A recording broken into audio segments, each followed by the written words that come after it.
Welcome to my third book, The Ross Effect. I didn't write this book to impress you. I wrote it to help you break through. For years, I carried pain like a badge. I wore trauma like armor. I moved through life with a name that wasn't mine. Insane, a title given by the streets, shaped by survival, and rooted in a system that never meant for me to come out whole. But healing changed everything. I became Nasi Hodari, a name that means wise and strong. I became a father, a mentor, an entrepreneur, and community builder. I became the mirror I never had, a reflection of a man I wanted to be, and I created the Ross Effect to help others do the same. This book is more than a guide. It's a blueprint. It's a curriculum for transformation. It's a framework for healing, empowerment, and legacy building. Whether you're a young Black man navigating trauma, a mentor seeking tools, or a community leader building change, this book is for you. Let's begin. The Ross Effect, from pain to power. Transformation isn't just about changing your life, it's about changing your legacy. The Ross Effect was born out of lived experience, out of the lessons that shaped me, the wounds that tried to break me, and the people whose presence or absence carved out the man I am becoming. Before I explain the module, I need to honor one of the earliest and most complicated influences in my life, my father, L.H. Ross Sr., 1935-2025. His passing last year forced me to confront a truth I had avoided for decades, that a father can shape a son even when he is not there. My relationship with him was awkward, uneven, and filled with mixed emotions. Even as a grown man, I carried the child in me who wanted his father's presence. But the reality was different. My mother was the one who showed up. She visited me for over 18 of my 24 years incarcerated. She never gave up on me. My father visited me once. Yet even in his absence, he taught me something.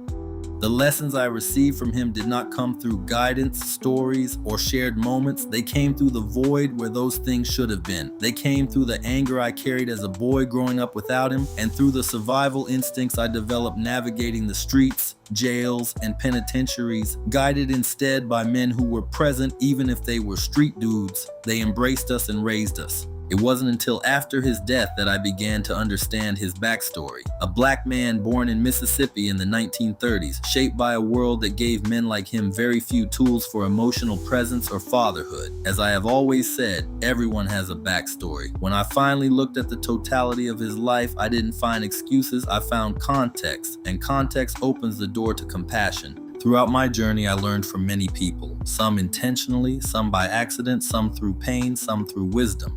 As I wrote in Breaking Through, winning against the odds, I took a piece of each to make a whole me. My father is one of those pieces. His presence and his absence both influenced the man I became, and both helped give birth to the Ross Effect. This book is not just a framework, it is the result of a lifetime of lessons. From my childhood, my years inside, my mentors in the streets and the penitentiaries, and the healing that came from finally understanding the man who helped bring me into this world. This introduction begins with him because my journey begins with him, and the Ross Effect is part of that becoming. The Ross Effect, and the books that grew from it, was written for young men across this country who face adversities that few systems were built to solve. Neighborhoods filtered with drugs, guns, and violence, schools stretched thin, families carrying the weight of history, from the classrooms to the streets, from the streets to the penitentiary. Survival taught many of us hard lessons, and too often those lessons calcify into identities that limit us. Across my previous books, Breaking Through, Winning Against the Odds, and Breaking Through, Changing the Narrative, I argued that mindset shapes outcomes. The Ross Effect takes that idea further. It offers a structured, practice-based curriculum designed to transform mindset into concrete, repeatable habits.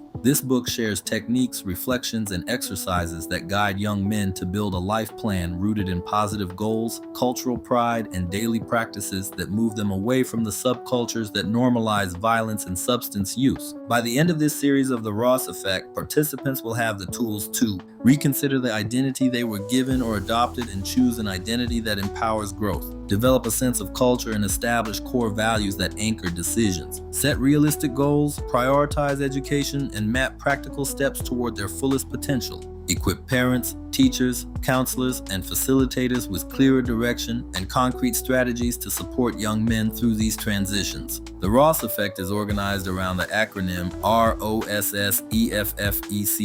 Each letter represents a chapter module delivering therapeutic techniques, reflective prompts, and actionable exercises to support transformation. Modules move from inward healing to outward impact, first rebuilding resilience and mindset, then amplifying purpose, community, and systems that sustain change. This is practical work, not theory. Facilitators will find step-by-step exercises, discussion prompts, and reproducible activities to use in classrooms, mentoring circles, and community programs. Participants will find honest stories, simple practices, and challenges that require consistent effort. If one life shifts, it becomes a ripple. If ripples multiply, they become a tide. The Ross Effect is a map for making that tide, for turning survival into strategy and pain into purpose.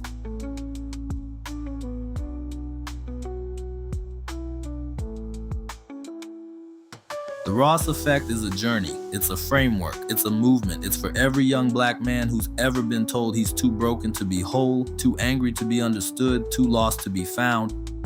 This guide is built from my story, from the streets to incarceration, from grief to growth, from the name Insane to the rebirth of Nasi Hodari. It's built from the pain I carried and the power I claimed, and it's written for you. Stay tuned to the next episode as we delve into the core of the Ross Effect. Thank you for watching and listening.